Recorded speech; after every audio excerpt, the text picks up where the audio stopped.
your story has to correspond to reality, has to make sense, not just to the individual, but also to the community. And then it has to make sense through time. It has to be tested by time.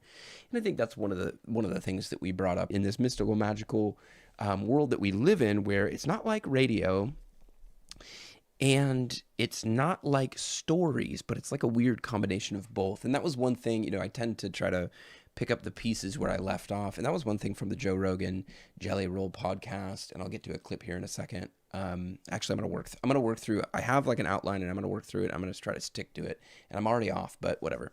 Was that they're talking about ancient technology and how stories are kind of ancient technology. They didn't say it like that. That's kind of my way of saying it. Um, and and this podcast thing is, I think, unique in human history. It's almost sometimes more like a book than radio. It's a little bit more narrative. It's a little bit more dialogue, whereas radio, the format, the tool was very much more of a like a monologue. And like like you can think of something like Rush Limbaugh. Of course he had guests, of course he engaged in dialogue, but he would go on these long monologues and just give you his opinion about things. It does seem like podcasting, in its kind of like most genuine form, is I don't know, it's sort of like a new art form. And it's different from radio, different from stories, but somehow like a weird combination of both. Actually, I need to start with prophetic fairy tales, myths, and the Word made flesh. This was a good one because Ben, in my mind, really does represent the kind of the analytical thinking mind, represents kind of the left brain. He's sort of even has like something of a mechanical way of talking. He's obviously very smart.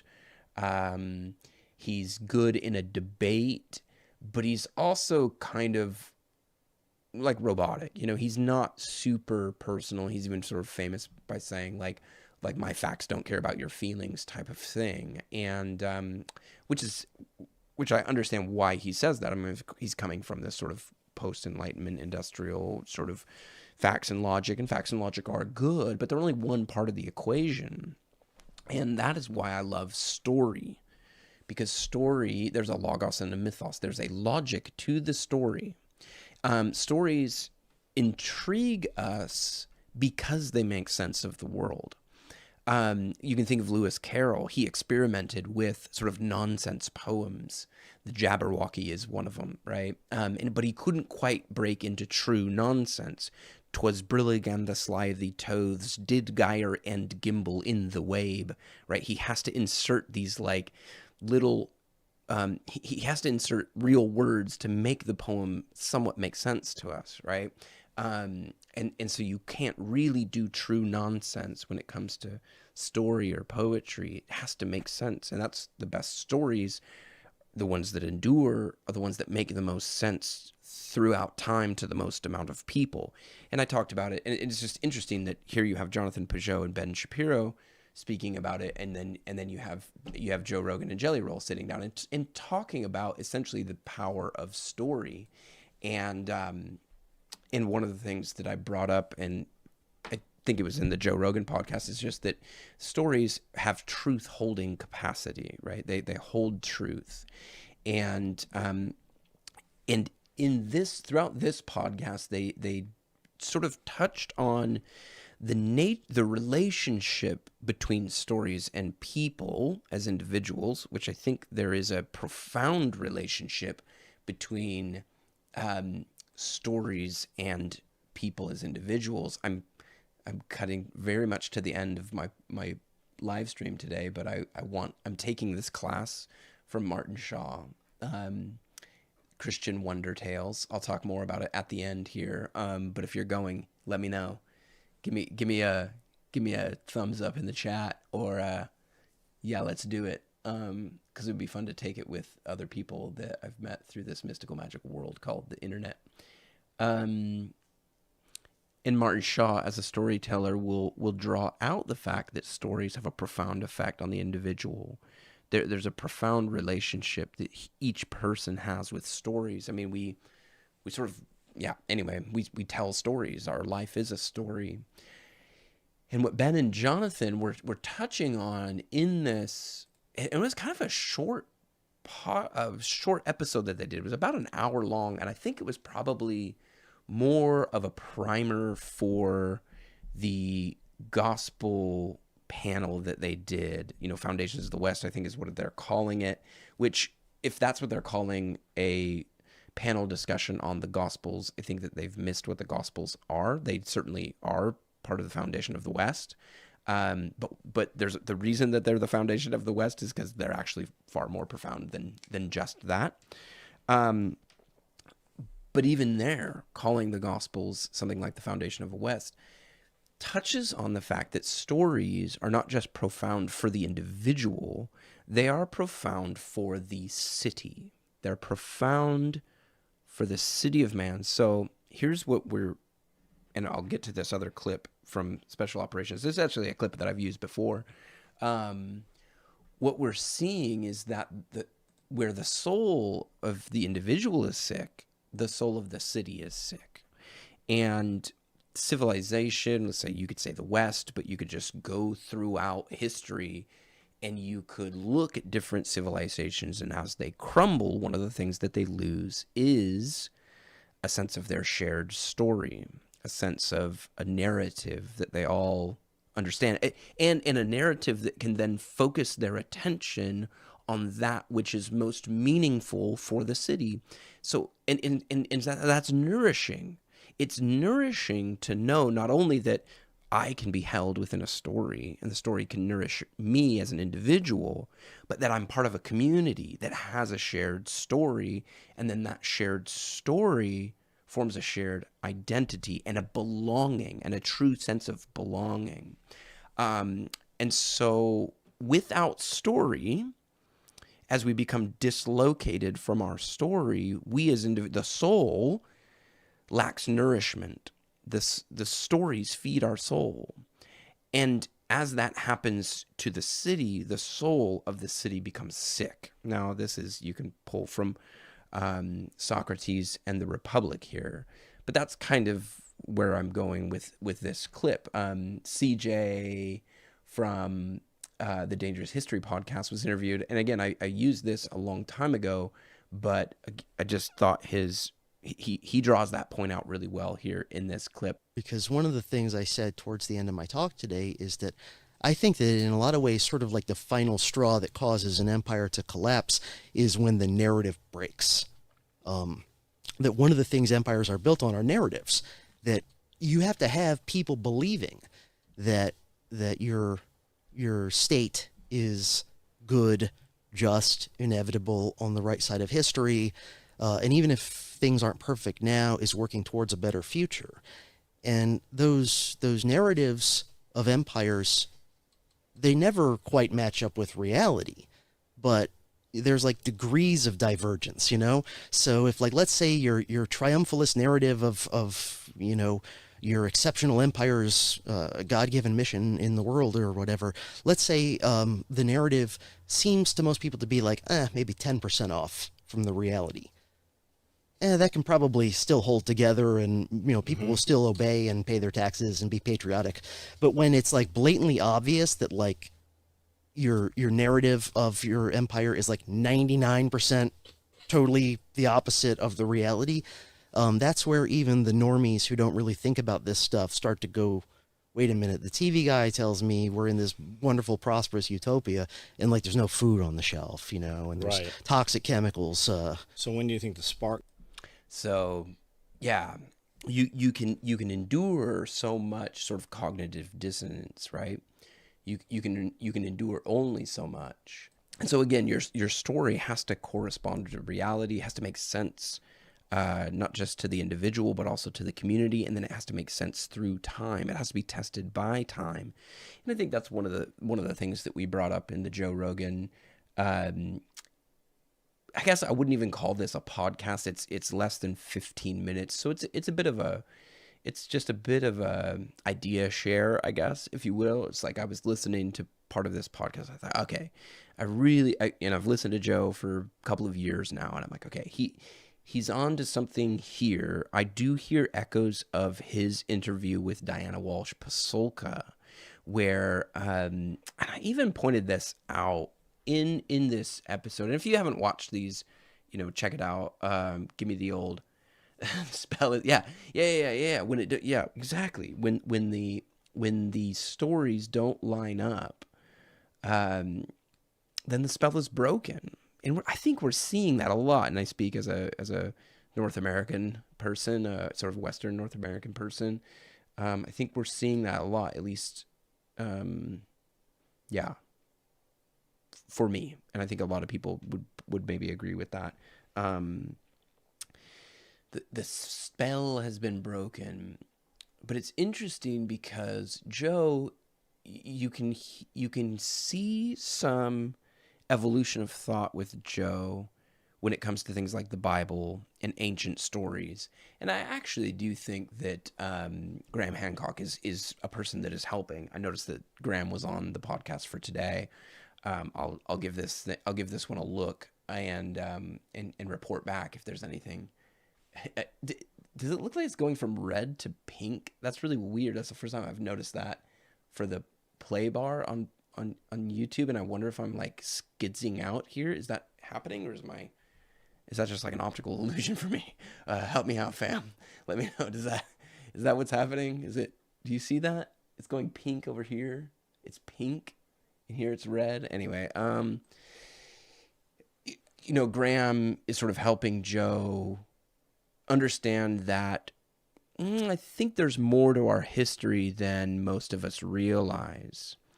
And then that sort of comes back to the Bible. Of course, they talk about the floods and stuff like that with Graham and Graham Hancock and Randall Carlson. And so it starts to, it's funny because you start to go, oh, maybe those Bible stories did get something right. And then once you let that little thought in, it starts to grow. I originally called this live stream "The Logos Wants to Emerge," and I thought that might be a little bit too cryptic for people, so I changed it to stories are soul food. But it does seem like once you let a little bit of that story in, the Logos, the story or the Word made flesh, sort of gets a toe in the door, and then you find the foot that is in the door, and then there's a full leg in the door, and then the divine torso shows up, right? And now you've come into contact with the person of Christ. And in the Diana Walsh Pasulka episode, one thing that was confronted, that she sort of confronted with Joe was, and she didn't do it in a confrontational way, but it was that all these stories have been passed throughout history like a game of telephone, so nobody could really make sense of it. You really don't know what was happening 5,000 years ago, 10,000 years ago. And what Diana Walsh Pasulka said was actually there's a long tradition of oral narratives being passed on, and actually that it's a really good way of preserving knowledge. I heard a lot of that come up in this episode with Jelly Roll. Let me see if I can even find that, because if part of the reason comedy and dialogue and some of those things, at least for me, are some of the best parts of the internet, because maybe it's not a false light. Maybe the light that's going on in somebody really does come through, like with Miss McGillicuddy's points. Like when you see the light bulb, when you see the lights come on in someone else, it's really cool. And the reason I sort of study, I don't know if I want to use that term, but I think that's essentially what I'm doing. I'm studying these podcasts, and I'm studying Joe Rogan's podcast. And as I do that, I get to see Joe's thought develop and his sort of philosophy evolve. And in a way that we wouldn't unless we had an intimate friendship with these people. So in a way, I'm afforded an opportunity to see growth in someone like Joe Rogan, even though I don't know Joe Rogan. He doesn't know me. We have no relation. We have no contact, right? Um, and you see that. I mean, Russel Brand would be another one. We did sort of podcasts on that in the past to say, okay, well, Russell has sort of come out and became a Christian, and so now you're in this interesting place of looking at the fruit of someone through the internet, right? Like, does the fruit of the Spirit, does that become visible? What way would that manifest in a person's life who is kind of an online figure, a person who is, spending a lot of time and doing a lot of their conversations online? So yeah, there's a bit of a play there between the false light and the true light, and I wonder if maybe we're becoming sensitive to the fact that there is some true light out there. Now, I brought this up in the podcast, but we have to be good storytellers, and we have to be good. We have to ingest good stories, and we have to be sort of like faithful stewards of the story as a tool, as a whatever you want to call it, so that when these false stories come in, we understand it. I pointed that out in the Jonathan Pageau, and again, I'm going back and forth between these two. Okay, we got CJ because they were essentially two different conversations, but something of the same. And whenever that happens, I really try to pay attention. It's like when Jonathan Pageau over here is having a similar conversation with Ben Shapiro that Joe Rogan is having over there with Jelly Roll. It's like, what world are we in, right? Like Jonathan Pageau, an Orthodox icon carver and, storyteller, sits down with Ben Shapiro, a Jew, and kind of what would you call him? So he's sort of a logician, he's a political commentator, a Jewish political commentator, and yet they're talking about the power of story. And then Joe Rogan, who's a comedian and a podcaster, is sitting down with Jelly Roll, a musician, and they're talking about the power of story, right? And so we're afforded a view of these conversations that we wouldn't otherwise get if Ben and Jonathan were just sitting in a coffee shop somewhere, and if Joe and Jelly Roll were just sitting in a studio somewhere. We would have never been sort of privy. I don't really like that word, but we would not have been privy to their conversations. And yet here we are, and I don't know. They came out close enough in relation to that. At least I picked them up and did back-to-back episodes on them. So they must have been. I usually do something about every week or so. So they must have been the same week. And in this particular podcast, I pointed out it's the Adam and Eve story.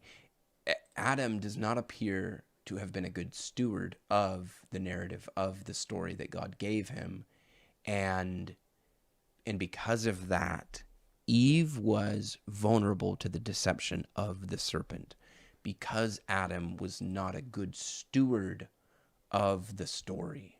Does that make sense? So we have to be good stewards of the story in a world where the false light is very much all around us, I think. And again, just hear Jelly Roll. He just says, like, I'm just attracted to storytellers. I'm attracted to people who tell good stories. What is that? What is that? Is it just evolution? Is it just something or is there something deeper? There's a soul nourishing effect that happens when you encounter a good story, and not just encounter it, but you ingest it. This is Martin Shaw. Martin Shaw and Paul Vanderklay, who, by the way, I thought did some stuff on Community and Story, but this would be Martin Shaw. His interview with Paul Vanderklay, he said something that just blew me away. He's talking about how young people at Stanford, they're all exceptional, but nobody's happy. And when he taught at Stanford, they noticed that the students who went through his class were far more capable in their other classes. They were just more prepared. They were less stressed. They were less filled with anxiety. And Martin said, because when there's something that happens to you when for 8 weeks you're just being held by a story. Like the story holds you. So there's something really beautiful to that. Particularly as a Christian, I think of the Word made flesh. There's something really beautiful about the idea that you can be held by a story.